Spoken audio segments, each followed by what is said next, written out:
आकाशवाणी मध्य प्रदेश से प्रस्तुत है प्रादेशिक समाचार।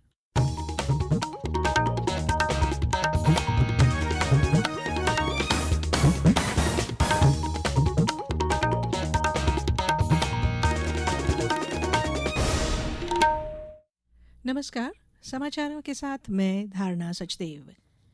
प्रधानमंत्री नरेंद्र मोदी ने कहा है कि भारत में 5G सेवा की शुरुआत दुनिया में सबसे तेज गति से हुई है।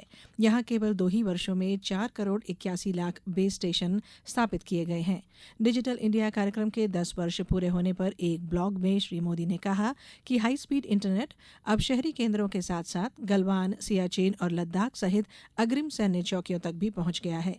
प्रधानमंत्री ने कहा कि यूनिफाइड पेमेंट्स इंटरफेस यूपीआई के माध्यम से प्रत्येक वर्ष 100 बिलियन से अधिक लेन देन हो रहे हैं और वैश्विक स्तर पर लगभग आधे वास्तविक समय के डिजिटल लेन देन अब भारत में होते हैं।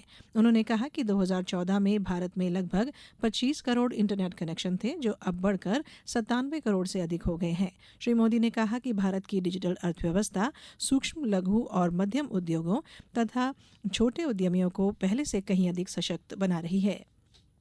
मुख्यमंत्री डॉक्टर मोहन यादव की अध्यक्षता में आज राज्य मंत्री परिषद की बैठक आयोजित की गई, जिसमें कई अहम प्रस्तावों पर मुहर लगी। बैठक के निर्णयों की मीडिया को जानकारी देते हुए उप मुख्यमंत्री राजेंद्र शुक्ल ने बताया कि न्यूनतम समर्थन मूल्य पर मूंग और उड़द के उपार्जन के लिए किसानों का पंजीयन 6 जुलाई तक जारी है। उन्होंने कहा कि उपार्जन 7 जुलाई से किया जाएगा। बैठक में गौ पालन और डेयरी विकास को बढ़ावा देने के लिए मुख्यमंत्री वृंदावन ग्राम योजना का अनुमोदन भी किया गया। 4 जुलाई को प्रदेश के मेधावी विद्यार्थियों को लैपटॉप और स्कूटी की राशि वितरित की जाएगी। कल खंडवा में आयोजित एक कार्यक्रम में मुख्यमंत्री ने कहा कि शासकीय स्कूलों में शिक्षा प्राप्त कर रहे बच्चों को किताब कॉपी के साथ साइकिलें भी बांटी जा रही हैं। और इसी 4 जुलाई को हमारे अपने प्रदेश के अंदर जो बच्चे स्कूल में 12th में 75% से ऊपर नंबर लाए, सभी को लैपटॉप देने वाले, जोरदार अभिनंदन करो अपने बच्चों के लिए। और आने वाले समय में उससे आगे बढ़ करके अभी तो हम आपके खाते में किताब कापी तो दे रहे हैं, लेकिन किताब कापी के साथ आपके बच्चों को ड्रेस के लिए भी पैसे खाते में डाल रहे हैं। महिला बाल विकास मंत्री निर्मला भूरिया ने कहा है कि प्रदेश में पोषण ट्रैकर ऐप के माध्यम से आंगनवाड़ी केंद्रों पर पंजीकृत बच्चों के शारीरिक माप से संबंधित आंकड़ों का सतत विश्लेषण किया जा रहा है। कल भोपाल में आयोजित एक कार्यक्रम में उन्होंने कहा कि इन आंकड़ों के आधार पर राज्य में पोषण स्तर में सुधार के लिए त्वरित और क्षेत्र विशेष की आवश्यकता अनुसार कार्य योजना बनाई जा रही है। सुश्री भूरिया ने कहा कि पोषण ट्रैकर ऐप न केवल बच्चों के शारीरिक माप बल्कि बच्चों के कुपोषण की स्थिति जैसे बोनापन, कम वजन आदि की पहचान में भी सहायक है। देश में वस्तु और सेवा कर जीएसटी लागू होने के आज 8 वर्ष पूरा हो गए हैं। इस कर प्रणाली को देश में आर्थिक एकीकरण और कर सुधारों की दिशा में एक बड़े बदलाव के रूप में साल 2017 में पेश किया गया था। इसने भारत में अप्रत्यक्ष करों की श्रृंखला को एकीकृत प्रणाली में बदल दिया है।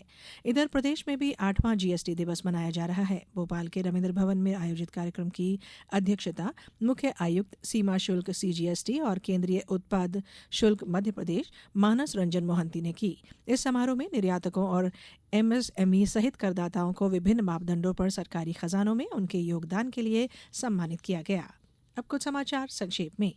पत्र सूचना कार्यालय भोपाल में आज केंद्रीय संचार ब्यूरो के मध्य प्रदेश और छत्तीसगढ़ के विभिन्न जिलों में कार्यरत अधिकारियों की एक कार्यशाला का आयोजन किया गया, जिसमें महानिदेशक कार्यालय से महानिदेशक स्मिता वत्स शर्मा पश्चिम क्षेत्र ने भाग लिया। कार्यशाला में सीबीसी, पीआईबी और दूरदर्शन समाचार के अधिकारियों से कार्य करने के दौरान होने वाली समस्याओं पर विस्तार से चर्चा की गई।